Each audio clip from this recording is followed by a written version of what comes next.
let's talk about the Defender. So the Defender, we're looking at about $100,000 for financing. So let's break that down. Yeah, so the Defender is another great option for financing due to the ticket cost. Because we're over $100,000, it can be very taxing on your cash flow. It's a piece of equipment that can generate money for you, again, every day.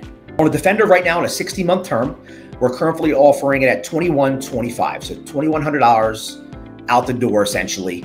And this type of equipment, each job generates roughly about $1,600. So the ROI on Defender is a little bit different than the other pieces of equipment due to the dollar amount, but 2 jobs with this unit will pay for itself.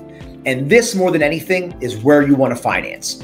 Because again, taking that $100K out can be very taxing on everything, especially when you don't know what's going to happen. You guys are out there in holes, under houses, and you don't know what you're looking at until you open it up. So if you have to go buy something and you just took out $100,000 to put on a piece of equipment, it's going to be tough to go ahead and do that. And then you have to worry about, do I put it on a credit card? Am I going to pay this credit card off?